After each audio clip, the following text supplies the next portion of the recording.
Following the Autumn Echoes Festival, Gracie finds herself exhausted after her encounter with Aspen.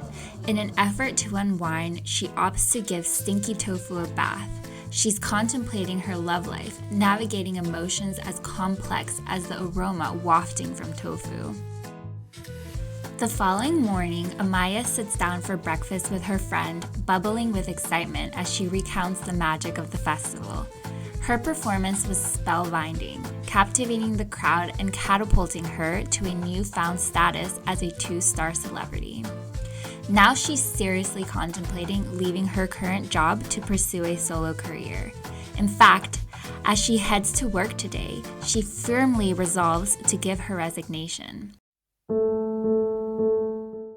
This decision weighs heavily on her mind as she attempts to find solace in the calming melodies of the piano. This uncertainty is unusual for someone who usually follows impulses and feels relieved when quitting commitments.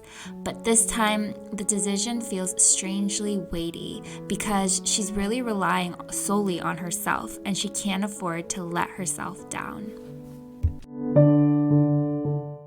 As Gracie gets ready for work, a message from Aspen pops up. He's leaving Oasis. Well, she thinks, that was short-lived. Maybe seeing her yesterday was just too much to bear. At least that's one issue that's resolved for now.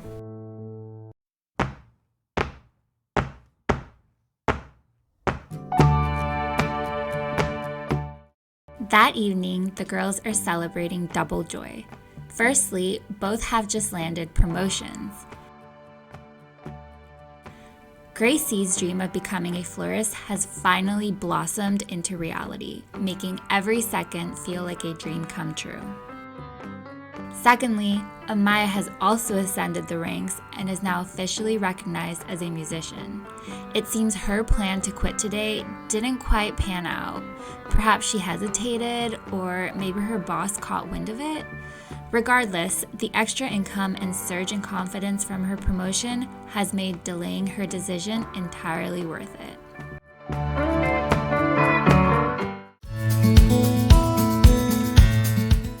Gracie wakes up overwhelmed by the urge to take her relationship with Nathan to the next level. Despite his flirtatious nature, she feels a deep affection for him, but she's unsure if he feels the same way. She plans to visit him and muster the courage to ask about their future together, hoping for mutual feelings.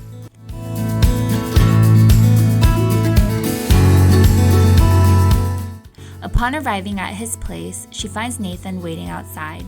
An embrace follows, and Gracie plunges ahead, asking about their future together.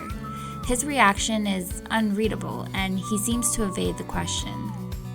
Throughout the day spent with Nathan and his twin Joelle, Gracie tries to brush off his ambiguous response, attempting not to overanalyze the situation.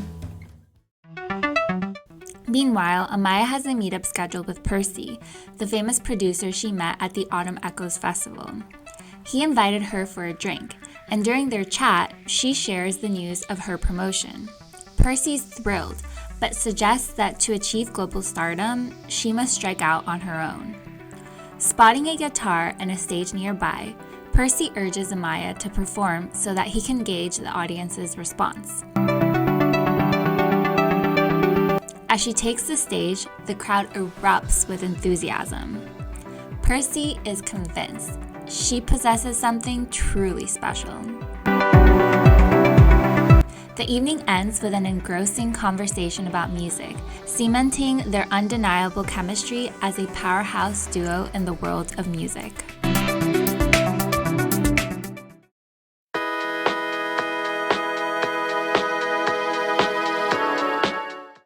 As one twin inches closer to her dream, the other is on the verge of taking a big step.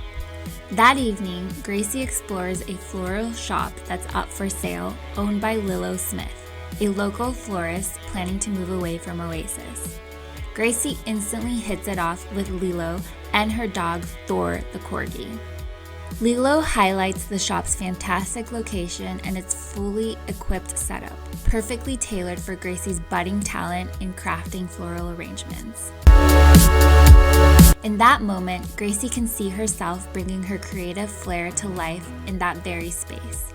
As Gracie looks around, she feels her creative ideas blooming, and she buys the shop on the spot.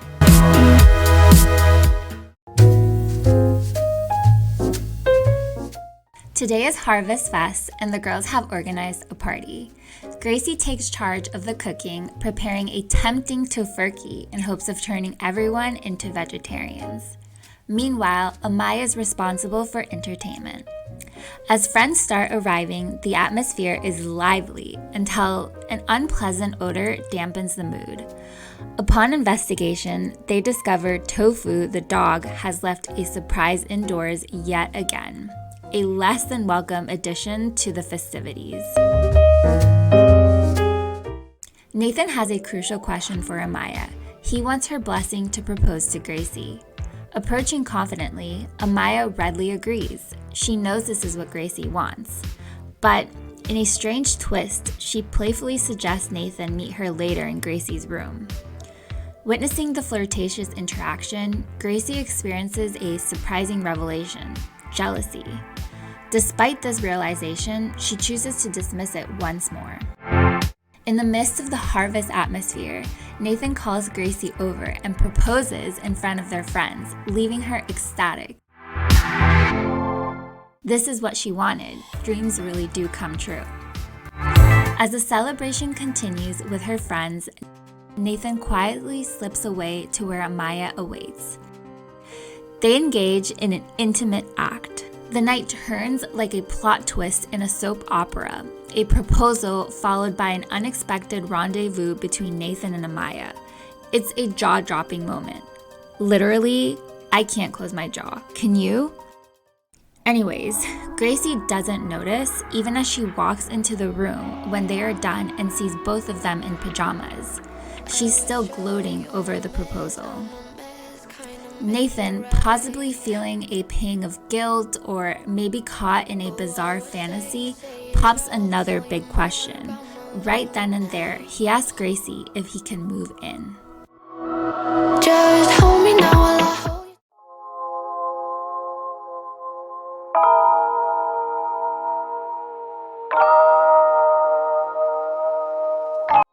As we wrap up this jaw-dropping season finale that had us all on the edge of our seats, we find ourselves with more questions than answers. Don't forget to subscribe to the channel to stay up to date on the new season and other Let's Play series.